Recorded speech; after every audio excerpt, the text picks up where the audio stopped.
हाँ, अनन्य चेता सततम यो माम स्मरति नित्य सह तस्याहम सुलभ पार्थ। तो वो जब तक अनन्य चित्त हम नहीं होंगे तब तक वो दर्शन नहीं मिलेगा। अनन्य चित्त मैंने सिर्फ परमात्मा ही चाहिए। हाँ, उसके अलावा चित्त में कुछ रहना ही नहीं कुछ चाहिए। नहीं चाहिए। तो अब इसको स्वामी जी कहते हैं, और कुछ नहीं को जो है ना आपको परमात्मा मानना पड़ेगा। जो कुछ नहीं है, जैसे वहाँ हुआ ना कि उसके सिवा कुछ नहीं चाहिए, तो बाकी जो सिवा है ना उसको भी परमात्मा ही समझिए, बस हो गया, उसके सिवा कुछ नहीं रह गया फिर। हाँ, मगर सब ईश्वर मान लिया तो भी है कि अब भाई सब ईश्वर ही तो अब चाहिए क्या। हाँ, तब वो जो है अनन्य चेता होगा और उस स्थिति में फिर जो है निराकार तत्व का दर्शन होगा। लेकिन सामान्य तौर पर तो गुरुजी हम लोग तो बड़े स्मार्ट रहना चाहते हैं ना, चाहते हैं कि हमारे पास ये सब कुछ भी रहे। स्मार्टनेस ही तो मिलेगी। जब स्मार्ट रहना चाहते हैं तो स्मार्टनेस मिलेगी। हाँ, वही कह रहे हैं, इस बार थोड़ी मिलेगी। हम गुणागणित में रहना चाहते हैं ना कि हमारा धन वैभव ये वो कुछ भी हमको लूज ना करना पड़े, या किसी भी तरह का हमको लूज क्या होता है, कुछ भी लूज नहीं होता। हाँ, तो अनन्य चेता होने के लिए मतलब वही ना टॉप प्रायोरिटी होना चाहिए। आदमी को ये एक डर होता है कि लूज हो जाएगा कुछ, हाँ, जो कि लूज कुछ नहीं होता है। हाँ, वही बात। खाली अगर लूज होगा तो भय लूज होगा, बस यही होगा, और कुछ लूज नहीं होगा। जब तक प्राथमिकताएं दूसरी रहेंगी तब तक वो अनन्य चेता होगा नहीं।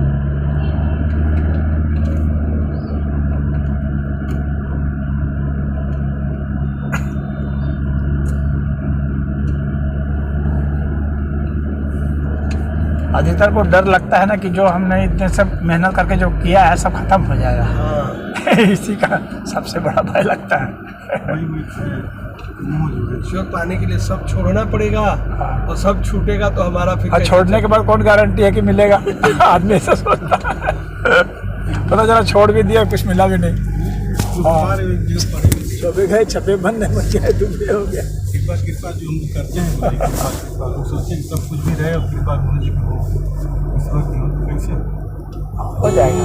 वो जो सब कुछ है ना उसको भी जब ईश्वर मानेगा ना हो जाएगा। ईश्वर जब कृपा करता है तो किताबों में लिखा था, हम पढ़े थे, तो सब हर चीज़ आपका छीनना शुरू कर देगा। गाड़ी छीन लेगा, मकान छीन लेगा, बीवी बच्चों से दूर कर देगा। नहीं, ऐसा नहीं है, तो ये गलत है। इसको पढ़े थे नहीं, तो वो सब किताब सही है थोड़े। वही बात कर रहे हैं। तो बात है, ये तो गलत है।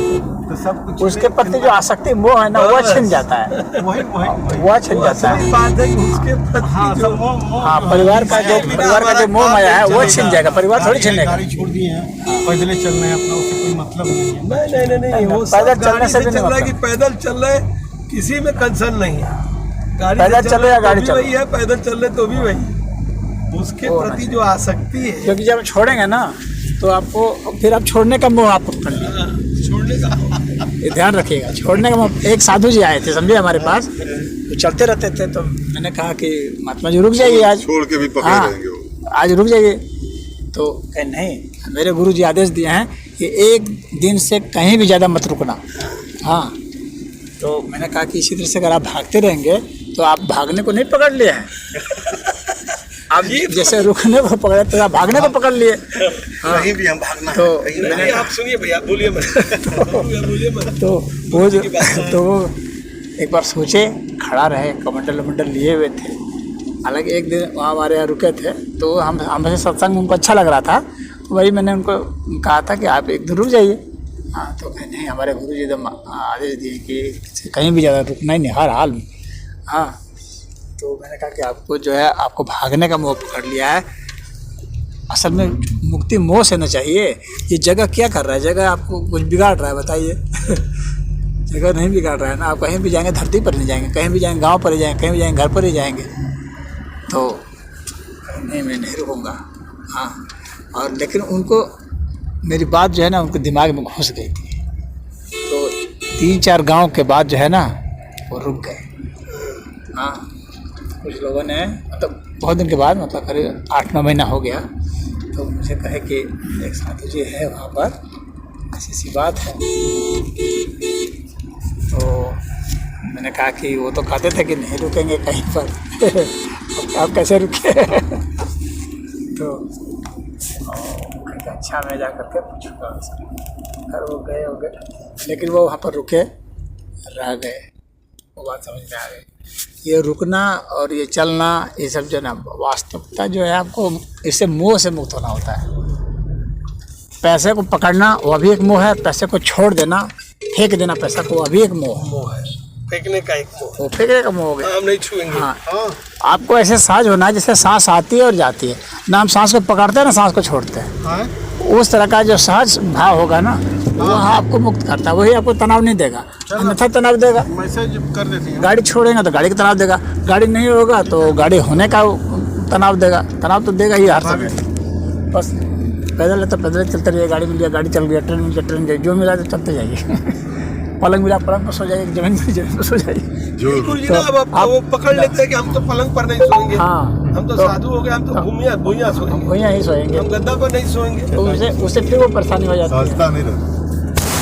हाँ ये हाँ ये अध्यात्म जो बहुत ये तलवार की धार है। आप इधर जाएंगे तो गिरेंगे, इधर जाएंगे तो। बात है, बहुत सूक्ष्म बात है। बहुत सूक्ष्म बात है। मैसेज करा दो, मैसेज और अधिकतर लोग कुछ ना कुछ फंसते ही रहते हैं। कहीं न कहीं मैसेज करवा दो। इसीलिए इसमें संकल्प बहुत बड़ी बाधा बन जाता है। हाँ? किसी भी तरीके का आप संकल्प ले लेंगे तो बाधा होगा। हाँ, मैसेज करवा दो। क्योंकि संकल्प जो है अहंकार लेगा, संकल्प अहंकार लेगा, अहंकार खुश हो जाएगा। चलो इसने एक संकल्प तो लिया, अब बढ़िया है, तो हमारे गिरफ्त में आ गया ही।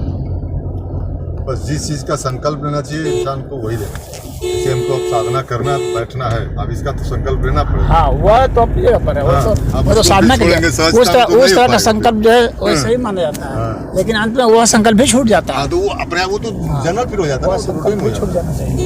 लेकिन करना तो पड़ेगा ना उसको। क्योंकि हम साधक अवस्था में है ना। साधक साधक अवस्था में तो ये जो बतिया है कि हमको संकल्प नहीं लेना है, इसके लिए भी तो ठहरना पड़ेगा। हाँ, लेना पड़ेगा, गुरु जी, संकल्प लेना हमको पड़ेगा। नहीं, बात नहीं समझे। हमको किसी तरह का संकल्प नहीं लेना है, यह भी तो तय करने के लिए आपको थोड़ा ठहरना पड़ेगा। तो आप कह रहे हैं कि साधना करना पड़ेगा, और यह भी तो साधना मैंने क्या करेंगे? और यह भी तो एक संकल्प हो जाएगा कि मुझे कोई संकल्प नहीं लेना है।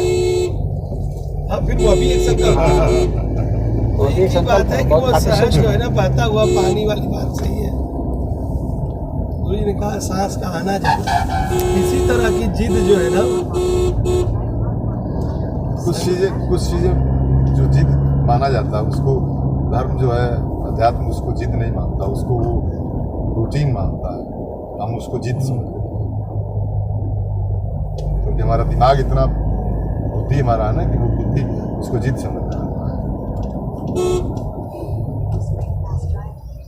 वो फिर सहजता, वही सहजता खोजने लगता है उस वहाँ पे भी।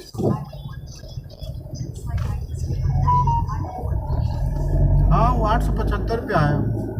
देखिए मैं इसी एक बात 875 लेकिन ये बता रहा है, समझना मैसेज पड़ेगा व्हाट्सएप भेजे। कि जब तक हम तर्क से संतुष्ट नहीं होंगे ना। नॉइस सुनूंगा। क्यों गुरु जी?